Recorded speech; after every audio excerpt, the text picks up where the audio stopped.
Amis de l'électronique, bonjour. Aujourd'hui, une petite vidéo assez courte pour vous parler des valeurs des composants en électronique. Quand j'ai commencé l'électronique, j'avais une dizaine d'années, j'ai commencé à faire des montages très simples et aidé par mon père.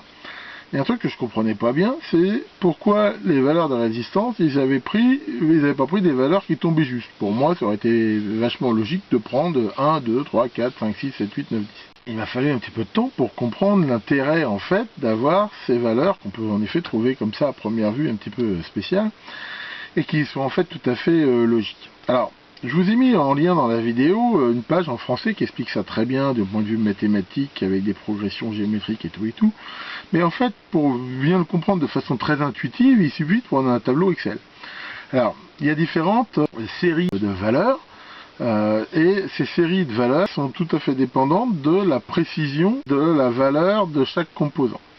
Donc là, par exemple, je vous ai mis une série qui s'appelle E6. Alors pourquoi elle s'appelle 6? Parce qu'il y a 6 valeurs par série et qui correspondent à une précision de 20%. Alors voilà les valeurs typiques de la série E6, 1000, 1500, 2000, 3300, 4007, 6800.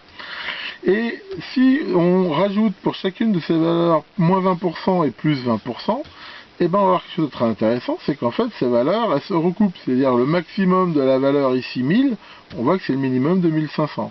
Pour 1800, bon, à peu de choses près, on retrouve ici la même chose. Et c'est là qu'on voit l'intérêt de ces valeurs. C'est qu'elles sont très malines dans le sens où elles se recouvrent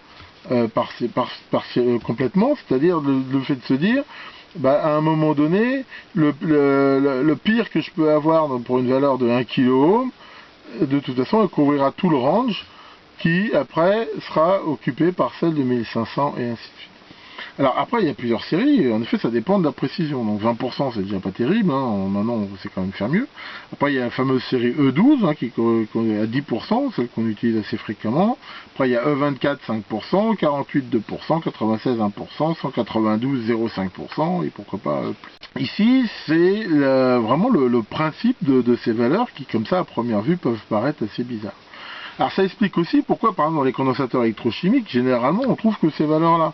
Pourquoi on trouve ces valeurs-là? Parce que c'est des condensateurs qu'on ne sait pas faire souvent avec une très bonne précision. Donc comme ils ont une précision de l'ordre de 20%, ça n'aurait pas de sens de faire un condensateur électrochimique de 1200 microfarads. De toute façon, vu sa tolérance, ça serait pas très intéressant. Donc voilà pour cette petite vidéo qui vous montre ça de façon très intuitive. Alors après ces valeurs, c'est par décade, après il suffit de les multiplier par 10. Par exemple, on a ici les valeurs pour 1 ohm. Après, il y a ce qu'on appelle les décades, il y a les mêmes valeurs, mais 10 ohms, et ainsi de suite. Donc là, je vous ai fait, par exemple, pour la série des 1 kg. Je vous ai fait cette petite vidéo parce que j'en prépare une autre qui sera un petit peu plus complète, qui expliquera un petit peu les bonnes pratiques et comment l'approche qu'on doit avoir quand on calcule soi-même ces composants. Mais en attendant, voilà cette explication. Merci beaucoup de votre attention et à bientôt pour de nouvelles vidéos.